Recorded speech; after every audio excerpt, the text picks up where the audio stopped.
instances of queues of men outside doors going in one by one to rape the dirty gura, because that's what, if you go through the court cases like we have, the girls are called filthy white bitches, scum, kuffar.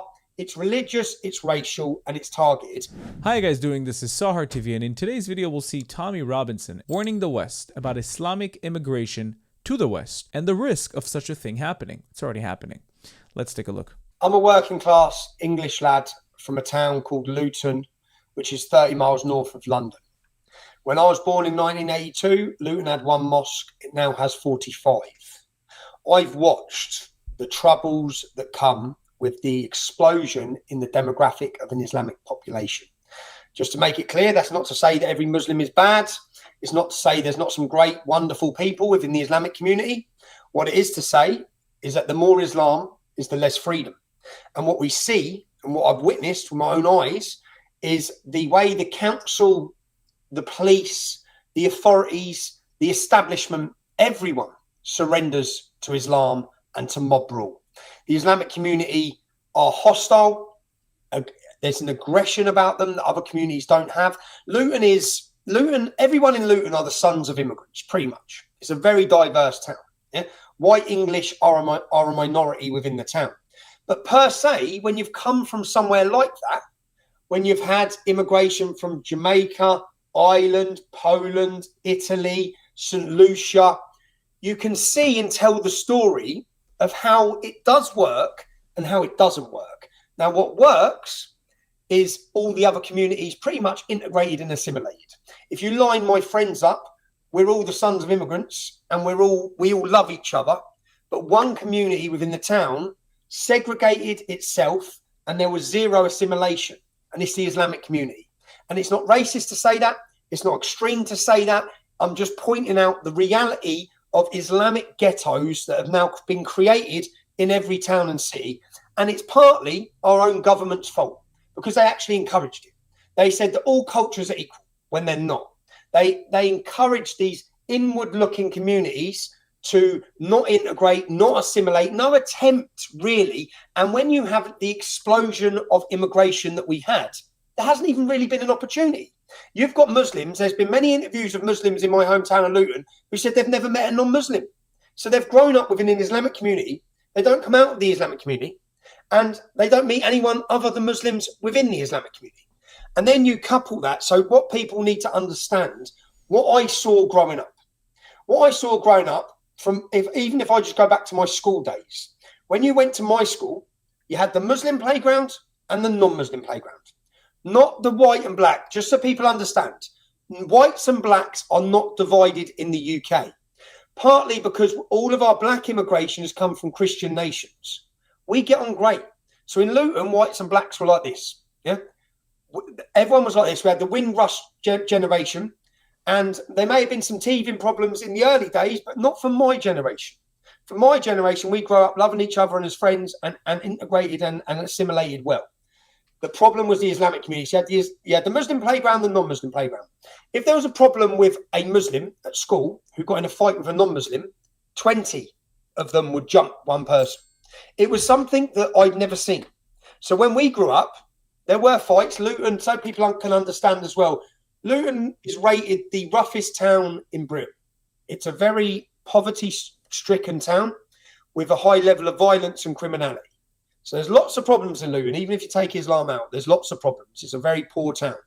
But growing up, I noticed something very different. I didn't really understand it. I just knew the Pakistani community were different.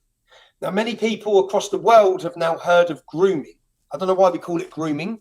It's jihad. It's where gangs of Islamic men target non-Muslim children. The majority, of course, are white, because the majority of young girls they're targeting in England were white girls. But they also target Sikh girls, black girls. They target Hindu girls. They target non-Muslims. They take those non-Muslim girls, they befriend them, they give them money, they buy them drugs, they buy them alcohol, they buy them cigarettes. And these girls go through a process which our government labelled as grooming. By the way, a lot of people criticized Tommy Robinson for talking about the grooming gangs early on, but he turned out to be correct. People tried to silence him and call him an Islamophobe and call him a racist, but this guy will do anything and everything in his power to protect the West.